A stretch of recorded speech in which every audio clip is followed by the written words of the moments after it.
So when it comes to the talking stage, most of us assume that we know what we're doing.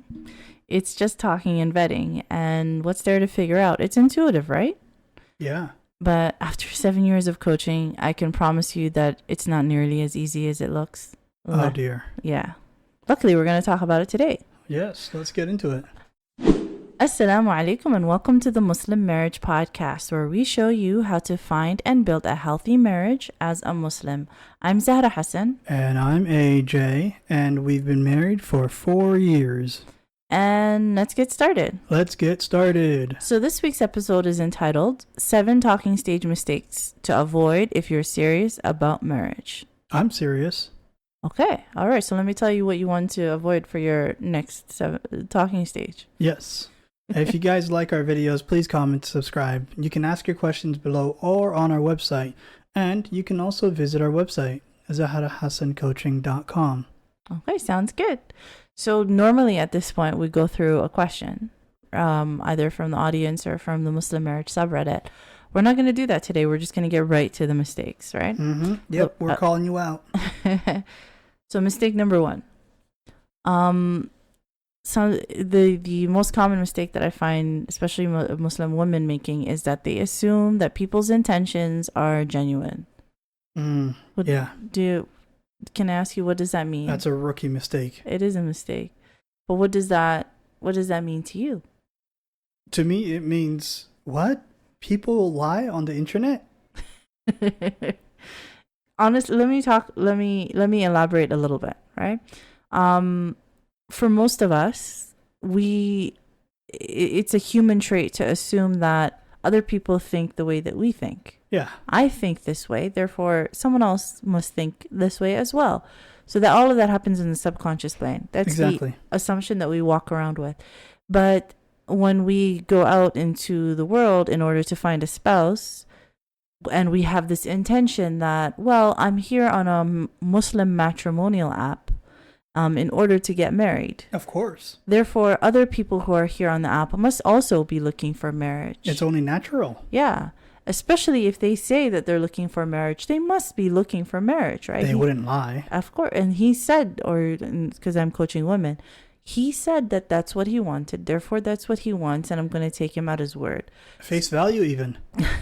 Eventually. But the important thing is that, unfortunately, that's not true. And in fact, most of the time, that's not true. Right. Mm-hmm. And if I were to put numbers on it, the way that the stats that I use from anecdotal experience and from the experience of my clients over the last almost decade. Let me guess. Okay. 60 or 70%. Much less than that. Okay. Yeah, it's much less than that of people are actually genuine. 6-7%?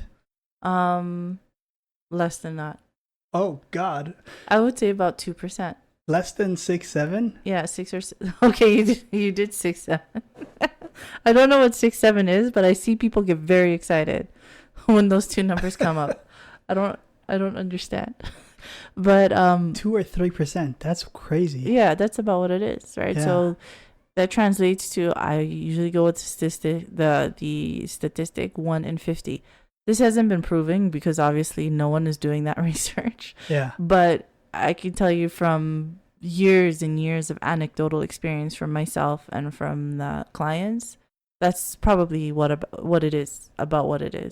So that means for about every 50 gentlemen that show up in your inbox, right?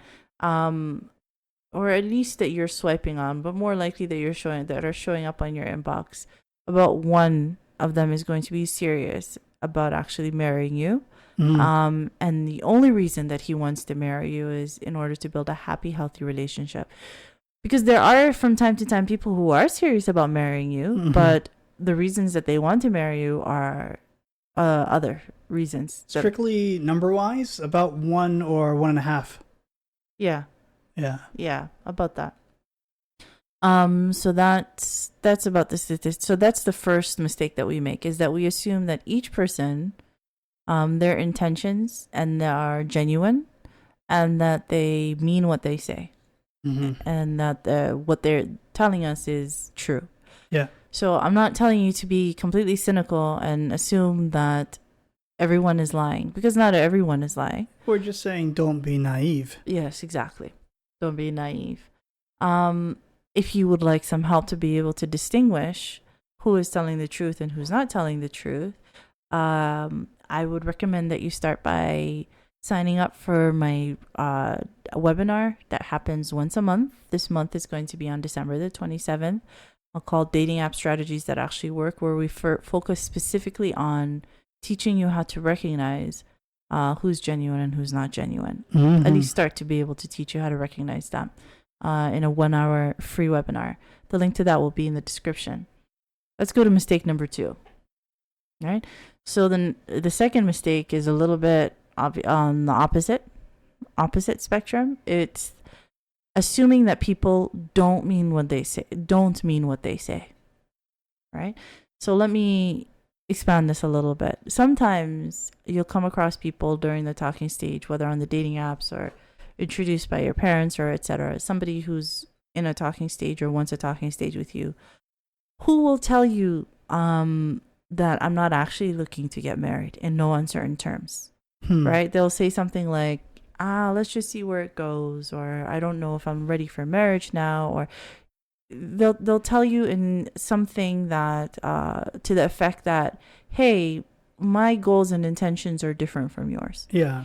Sometimes they'll say, actually I'm looking to get married in about 10 years. Yeah, something. Yeah. Right? They'll tell you something about their intentions that are obviously different from yours. And it's a mistake to not believe them, because sometimes, especially those of us who have codependent tendencies, right? We start to believe that, hey, he doesn't mean that, right? And in some subconscious plane, we think he doesn't mean that, or he's going to change his mind. Yeah. Or especially for the codependent, this is awesome because this sounds like a challenge. And if he changes his mind, that means I am worthy and worth it, right? So no one's actually saying that to themselves, and most people aren't aware that dialogue is going on. But that's the reality of what's going on. And I know this because that was me, right? That was me, that I would take it on as a personal challenge. Don't take it as a challenge. So to summarize mistake number 1 and mistake number 2, everyone who's telling you that my intentions match up with yours isn't always telling the truth. And mistake number 2, everyone who's telling you my intentions don't match up with yours, assume they are telling the truth. Yeah. It's important to assume they are telling the truth. Does that make sense? Yeah, it does. All right, let's go to mistake number 3. Now, mistake number 3 is a little bit more abstract. So what I'm going to do is I'm going to read out what I have written on the page, and then we'll explain it. Okay. So mistake number 3 is sometimes we will try to talk our way out of ever being cheated on or left or otherwise hurt.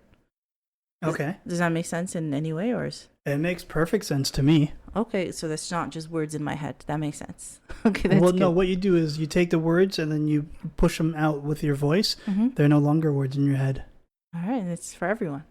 Yes. So to explain what that means a little bit is oftentimes, I know I used to do this, but I wasn't aware that I was doing this. And I became a lot more conscious of it after coaching clients where they would show me their conversations with people they're in talking stages with. Sometimes they will write out long, elaborate paragraphs or ask series of leading questions. And these paragraphs or these questions would be explaining why please don't ever cheat on me. Yeah. Right? Do not ever cheat on me, because if you ever cheat on me, I'm going to feel this much pain, and I'm going to need you to promise not to cheat on me, or promise not to leave because it's going to be so painful. Like they're in some way, in one way. I understand the second one. The first one doesn't make any sense to me. Which one? The please don't cheat on me question. Like that should be a given. It should be a given, but because the person has such is in so much pain from previously being cheated on, or even just the idea, even if they haven't been cheated on yet. And when I say cheated on, it can literally mean being cheated on, or sometimes marrying another wife for those who are Muslims, right? It tends to feel the same for quite a few women, not all women, but quite a few women. But it's just that the pain, they're trying really hard to avoid the pain, so they're trying to talk their way out of it, and Yeah. get the this new partner to really really reassure them, hey, I'm not going to do that. Look, you've given me all of the disclaimers. I co-signed to the disclaimers. You successfully talked your way out of making sure I'm ever going to cheat on you. Mm-hmm. Like that's what they're trying. What they're trying to achieve, right? Unfortunately, you're never gonna. There is no combination of words that's going to make sure that this person doesn't hurt you, whether it's being cheating on you or leaving you or just hurting you in some manner. Whatever pain that you're trying to avoid, you cannot convince someone to not hurt you in that way. Okay. And there's no set of words or phrases that's going to be able to convince them to do that. In fact, what more often tends to happen is that in the cases where this woman is talking to somebody who could be a legitimate match, right? Whose intentions are genuine, who has the capacity to build a healthy relationship, who's an actual legitimate candidate. What she's actually doing is sort of talking her way out of that relationship. Yeah, that's a problem. Yeah, like when you and I were in our talking stage, Mm-hmm. if I told you, hey, I've been divorced, I went through all of this pain, you need to promise not to divorce me. Like that was the gist. Yeah, that would have been very scary. How would you have received that? At what point in the conversation in our talking Usually stage? the very beginning. At the very beginning. It's usually in the very first week. I mean, that might have been enough to scare me off. Exactly, right? Yeah. And I can imagine that and sometimes it's true on the other end. Sometimes you come across gentlemen who have been hurt in one way or another, and also try to talk their way out of being hurt in the same way. It's intimidating. It's overwhelming, Mm-hmm. right? So that's why it's not helpful. It's not really going to achieve what you want it to achieve because it's not possible. And if anything, it's pushing away the people who could have been potentially good matches, right? So that's a mistake. Mistake number 3. Yeah. So moving on to mistake number 4. Is not knowing how to vet for the things that matter. Yeah, that's unfortunately, like, this is what I meant in the very beginning of the episode, where I said that it's assumed, like we just assume that, hey, I'm intuitively going to know how to do this, right? It's just going to be sitting down and talking to another person and just making sure they're not a serial unaliver. Yeah. Right? And asking them some questions to make sure that we align on these basic values, and away we go. What's the problem, right? It's just finding someone that I connect with, and the rest of the vetting should be easy. That's not the case at all. Yeah. So, do you have any ideas for why it would be difficult to vet? Did you feel like you could that this wasn't going to be an issue, that you're just going to ask some questions and it'll be fine? I mean, like, here's the thing, is that I got lucky because you were the one that was asking all the right questions. Yeah. Right? Yeah. And so I didn't really have to ask many questions because you were very forthcoming. I was straightforward, right, with my answers. And so, like, we didn't really have to do any of that guessing or guesswork as to whether one party's interested and the other party's not. We were very honest with each other. Alhamdulillah. But so the benefit, like part of the reason why we do this podcast is because you and I have both been previously married. Yeah. So we get to bring to the table. I got that experience as well. Yeah, we get to bring to the table 2 talking stages. Right? Yeah. There wasn't much of any vetting process in the first marriage. Did you underestimate how important that was? Like, are there things that you would have asked? Oh, very strongly so, yeah. Exactly, right? So that's what I mean by it being by a common mistake, is that we assume it's going to be something that's really not that big a deal, where it's honestly the only thing that matters is knowing what to vet for and how to vet, right? What questions are important, what information is important in order for you to make this most important decision of your life. And what information is a little bit more flexible and more negotiable. Like, what are actual deal breakers and what are negotiables. Yeah. So these are some things that people tend to have difficulty with. So in order to make the process easier, because I've been getting that question so often, is I created the compatibility guide, which is available for download in the description below, which tells you exactly how to extract the information from the talking stage that you need from the 7 most important areas that I believe are the 7 most important areas. Sometimes it'll be through asking direct questions, sometimes indirect questions, and sometimes, most of the time, actually through observation. But it gives you an idea of how to start to approach that process. If you have any questions about how to do that, you can always ask me. Reach out to me somewhere on the internet, and I'll be happy to answer that question. So please make sure you know how to actually vet an individual or a potential match when you are in the talking stage. Mistake number 5. Now, this one it's a little bit more insidious, but again, very common, especially in the Muslim cultural background, is keeping potentials or potential matches a secret from your family. Can you think of why that would be a mistake? Particularly as the woman, you should have a mahram because it's there for your protection. Yeah, exactly. I think it's in addition to the obvious Islamic aspect of it, right? Yeah. But just practically speaking, yeah. Multiple reasons why keeping somebody a secret from your family is actually probably does more harm than any potential good. Because it might be that you don't know the person, but maybe one of your family members knows the person or has some information about them. Yeah, insights, right? So it's an additional layer of vetting. Yeah. That any information that you can get is try to get your hands on. So this is a huge and wonderful source of information. It's just having a second set or third set of eyes on this individual who might have a insight that you don't have, and that's important, and it's very helpful. Another reason why it's a bad idea to keep secrets is because people who tend to be manipulators, right, who are also looking for a spouse, if you come across a manipulators prefer to try to isolate you from your family. Yeah. So this is what they're looking for. So if you're in a position where you're not really in good contact with your family, you will be more vulnerable to people who are manipulators. It'll be harder for you to spot them, but it'll be easier for them to spot you. Yeah. Because you are somewhat isolated.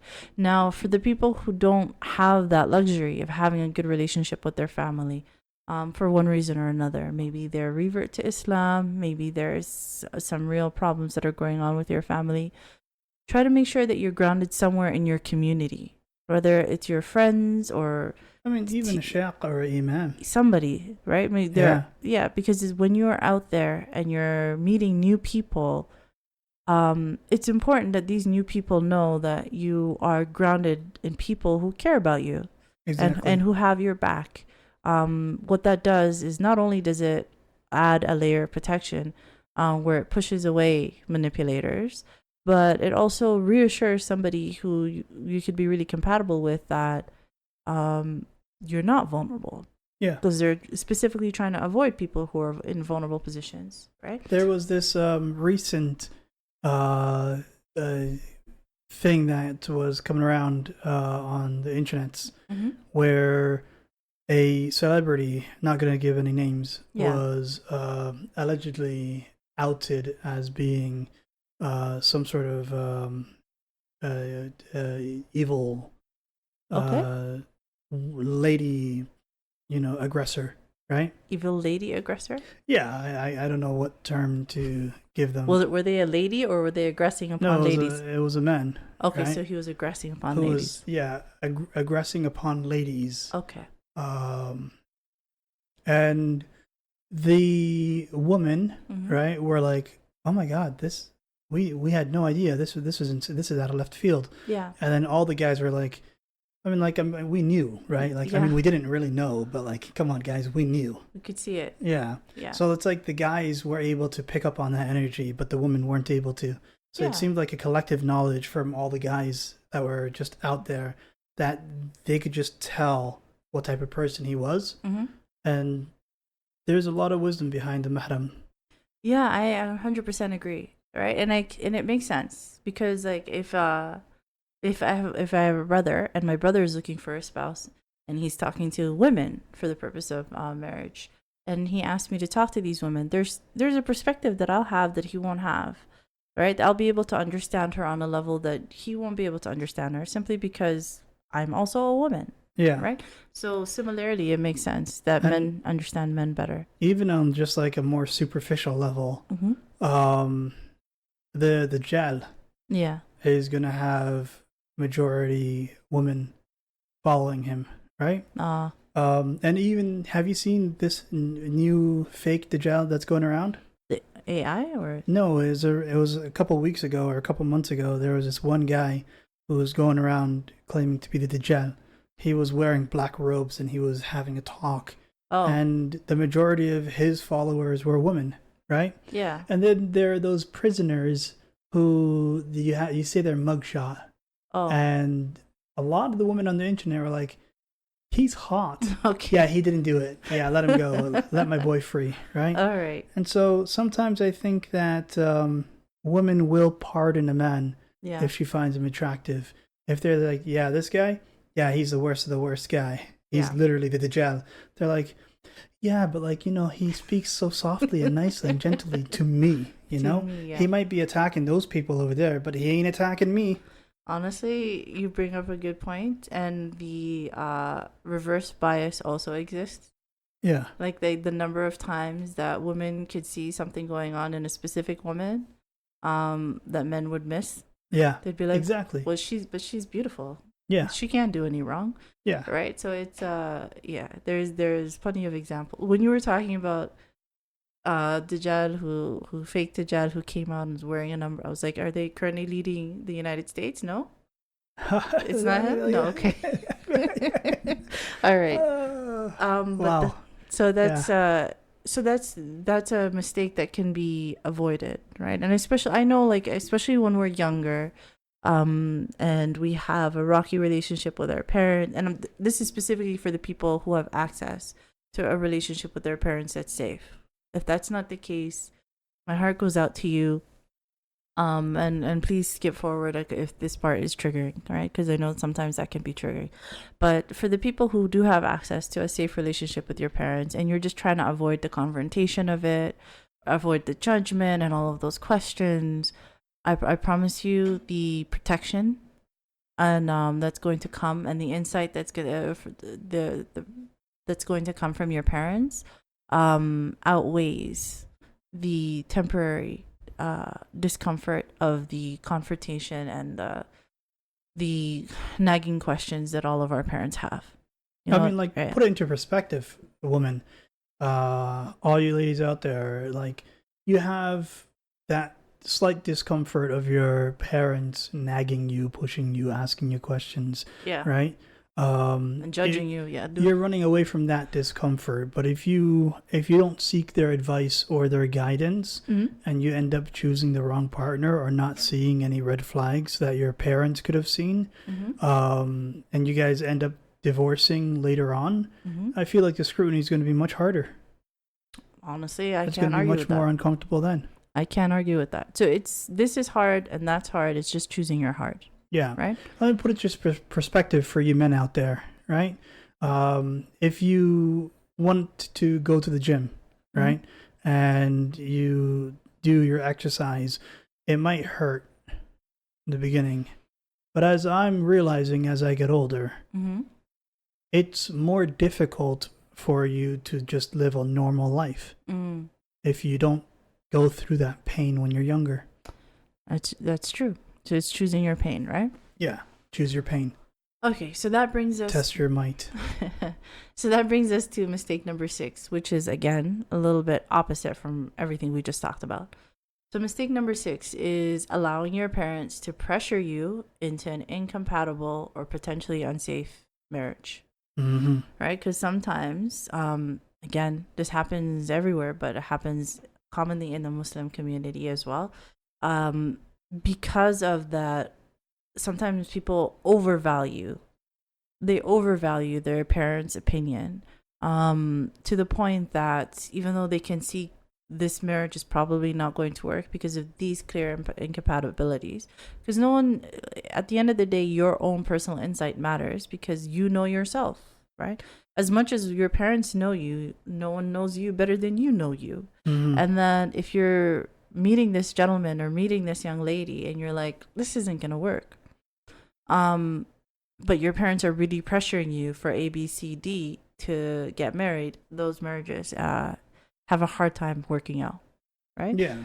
Even more importantly, sometimes there are things that you can see in an individual's character that your parents can't see, and the situation could be potentially unsafe, and that and going forward with that marriage can also have disastrous results. Exactly. Yeah. So once again, it's finding a balance between the two that we just spoke about.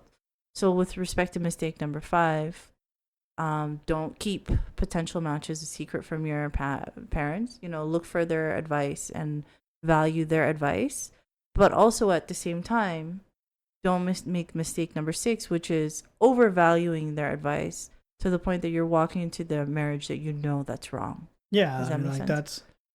That's you're the one getting married. Exactly, because at the end of the day, your parents are not going to be there, aunts and uncles are not going to be there, no one is going to be there. It's just going to be you and this individual alone in a house with bills and problems. And you need to be able to be equipped at least with making the decision that you think is best for you. Like Allah subhanahu wa ta'ala, He gave you a mind and intellect for a reason so that you could use it and be able to have a part in making this most important decision of your life, right? Yeah.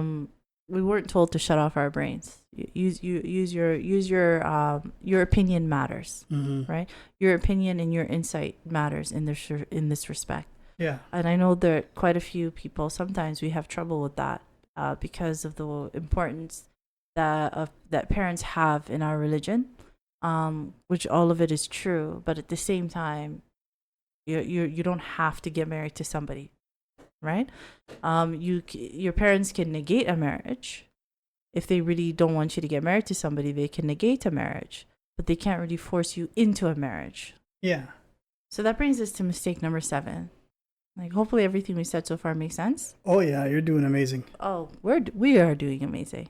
We Actually, we're doing amazing. Mostly me. Yes. But we're doing amazing. You have like maybe 70% of the credit. I have 60%. Okay, that adds up. That checks out. Yeah.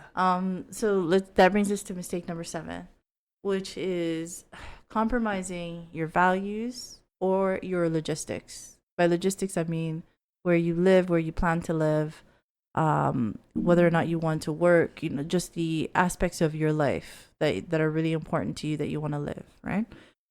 So your values or your logistics. Again, this is a very common mistake. One of the things that you need to understand when you're in the process of choosing a spouse is that no matter how wonderful a connection is, no matter how wonderful a person is in all other aspects, you need to be compatible in your values from the beginning. I have very, very, very few marriages that I have seen. Actually, I don't think I've ever seen a marriage work out where people had a serious schism or a serious difference of opinion in values. So when I say values, so for example, let's just go political. Let's say somebody is staunch, and this is a general example. Somebody is staunchly a liberal or a Democrat, and then the other person is staunchly a conservative or a Republican. People have been getting divorced. I feel like that's too complex of a example. One person is staunchly sane. The other person is staunchly insane. Okay, all right. We're not going to say who's who, but I think you know him very well. But somebody gonna get hurt. There you go. But hopefully that makes it. So that's just an example, but more practical examples that I've seen in the Muslim community, right? Sometimes this tends to be around the level of practicing within within religion. So somebody might be much further along than the other. However, the person who is much further along might be having real difficulty with making space for the other person to have their own journey with respect to religion, right? So let's say individual A, prays all 5 prayers, of course, and prays their sunnah prayers, tries to get to the mosque frequently, of course, fasts Ramadan, does everything that they could, and is in actively trying to learn more about the religion. And then individual number B, recently tried to start praying their prayers, but is not yet fulfilling all 5 prayers. They might not always eat halal food, or they might just their practices are not aligning. Yeah. And individual number A is having difficulty with that because they are just unable to make space for this other person to have their own journey. Does that make sense? Yeah, okay. Oh, I thought you were going to be like choose between A or B. No. Okay. A and B are already in a... Okay, gotcha. They're already married, right? Yeah. And the reality is sometimes A and B will flip. That's what I've seen over the years. Sometimes A and B switch, right? So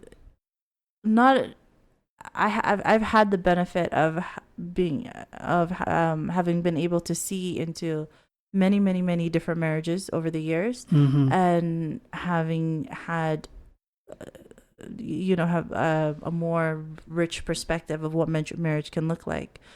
Most people don't have that. They can only see into their marriage and maybe their parents' marriage. And so they don't have the benefit of this wisdom that, hey, my iman is not guaranteed. Yeah. So it's not for me to judge this other person. Absolutely. And I should just be supporting them. A lot of people don't have that wisdom, and they tend to sometimes go into black and white thinking that if you are not at this level, that means you're not a good person and this is not going to work, right? I disagree with them completely, because everybody has their roller coasters up and down. Yeah. They'll typically have their own baseline. Yeah. And they'll do a little bit of a sine wave. Yeah. Up and down, right? Of course. And the only way for someone to improve their baseline is to struggle towards it, right? Yeah. Because Allah tells you that if you strive towards Him, He comes closer to you. He makes it easier for you, right? Yeah. Anybody on earth can easily find Islam to be the truth, right? That's why there's no excuse. It's just you have to be sincere and you have to struggle. Well, yes, of course. What I'm saying is that it takes a little bit of wisdom to be able to understand that judging your spouse is very difficult. It's harmful. I'm not saying that people lack wisdom. I'm saying that sometimes that insight is not there. Yeah. And so this is a common mistake where I see couples struggle with that difference in values. Another common set of values is usually around children, right? We should be disciplining them this way versus that way. The children should be staying at home versus childcare is okay. I'm comfortable with childcare. Sometimes couples will have struggle with role expectations. In fact, they usually struggle with role expectations of, women are supposed to be doing this, men are supposed to be doing this. You're supposed to be the sole provider. I'm not going to, which is an offshoot, like financial values, which tend to be an offshoot of role expectations. You're supposed to be the sole provider, and any money that I make is just my money. These are, whether valid or not, because there is a difference in opinion in these values, these important values. These can be real sources of strife in the marriages. Yeah. Therefore, it is a mistake in the talking stage to try to compromise on these values. Sometimes I'm not saying that we're lying to ourselves willingly, but if you are overestimating how flexible you can be with these values that are a big part of your identity. A lot of people underestimate how much of their identity is made up of these values, and you can't really change who you are for a person, right? Yeah. Now that brings us to the logistics. I think that if you know that your spouse is not praying, Mm-hmm. I think you do need to confront them about that. You support them in a supportive way. But also like you got to take a firm stance on that, right? Especially because if you're a woman, Mm-hmm. if you're a woman and you know that your husband's not praying, Mm-hmm. Go seek an typically, imam. Go see an imam. That's what I would say. yeah, Because like I don't. Again, you. I think that it is something that you do need to speak to a sheikh or imam about, Yeah. Exactly. right? Because like I would see that as a serious matter. Yeah, of course. Right, Yeah. because then it calls into question whether or not a person is Muslim, and we outline the It only goes thing the I other know. way around as well. Yeah. For the men, Yeah. ask a iman, but it's already pretty much outlined for the men the steps that they would follow in order to assist their wife with like, fixing her behavior. And make sure that again, a wise man, right, applies these steps with wisdom, with the goal being to support rather than to judge, right? Yeah. A lot of people make the mistake that the way that they're trying to help their spouse comes across as judgment, and as a human, any human being is not going to respond to that well, including you. You would not respond to that well yourself. Yeah, absolutely. Right? So it's we all learned the story of the man who had 99 bodies under his name. He asked a sheikh. Yeah. He asked the imam, and the imam said, "Yeah, there's no hope for you." And then the man ended up being 100 bodies. Yeah. Right. Then like I believe he then asked another imam. Yeah. And that imam said, "Yes, you just got to go to a different town." Yeah. And he died on the way there. Yeah. And he wasn't quite halfway over. Mm-hmm. He wasn't quite past the halfway line. Mm-hmm. So one set of angels wanted to take him to hellfire because they said, "Look, he's not halfway." Yeah. Right? No, they wanted to take him to hellfire because of his actions, right? Yeah. And the other set of angels wanted to take him to heaven because of his intentions. Yeah. Right? They said he was going towards Allah. Yeah. Right? And then Allah says, measure the ground. Whichever portion he's closer to is the way that he'll go. Yeah. And then Allah folded the earth to make the destination closer. Okay. Subhanallah. Subhanallah. It's a beautiful hadith. The mercy. The mercy of Allah subhanahu wa ta'ala. Just the intention alone can save someone. Allah subhanahu wa ta'ala is the most merciful, right? And anytime that any of us say anything Islamic, always double check for yourself. Yeah.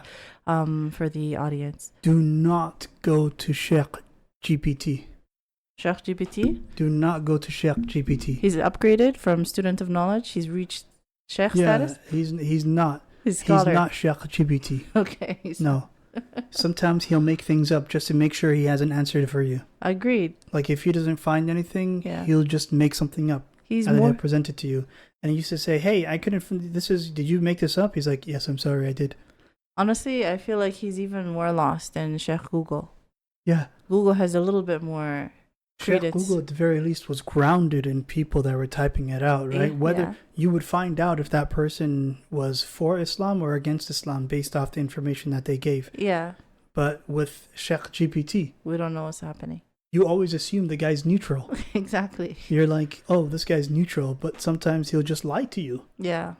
You know? And then you're like, "Hey, can you not lie to me?" And he says, "Okay, yes, I will not lie to you." That's a lie. That's a lie.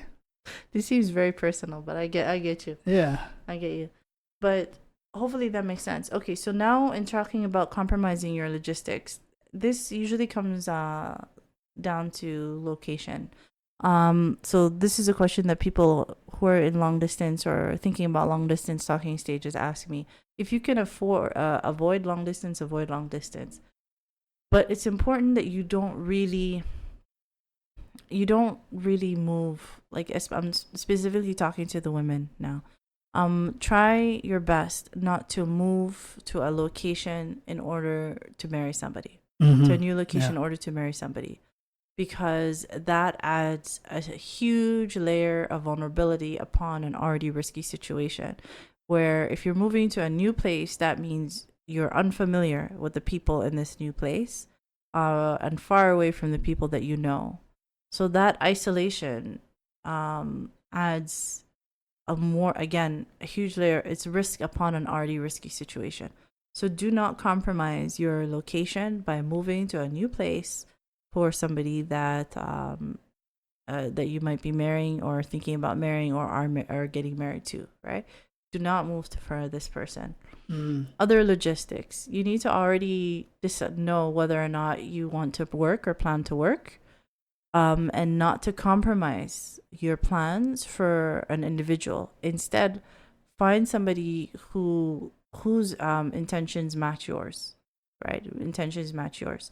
So if you come, instead of, say you meet a wonderful gentleman named, we'll call him Abdullah, right? Abdullah is a wonderful guy. You have a great connection. Everything seems like it's working out. But you have been, in school for the last 15 years, and you're very excited about your career and you want to move forward with it. And one day Abdullah tells you, you know what, it's important to me that children are raised at home, and that I really value the traditional role of a woman being at home. And that's what I'm looking for. And that's what I'm looking forward to. Now, foregoing your career for Abdullah is very, very risky, because there might be, there's probably other incompatibilities that are also built in, right? If you're incompatible in one area, you're most likely incompatible in multiple areas. That just tends to be the truth. But there's a huge risk of there being resentment, either on your part or his part. Yeah. Because after you get married, you might choose to go to work, and he might begrudgingly say okay, and he'll resent you. Or you might forego your career and you might resent him. And that tends to be what happens, right? So with respect to the logistics that matter about your intentions to work, about where you plan to live, about whether or not you want children, about those basic logistics, find somebody who matches up with you rather than changing for someone you don't match up with. Oh, yeah. Yeah. Yeah. So those are the 7 mistakes. Does that make sense? Yes. Avoiding, being conscious of those 7 mistakes and doing your best to avoid them will take you a long way in starting to avoid the wrong people, and hopefully ending up in an actual healthy marriage, In Shaa Allah. All of that makes sense?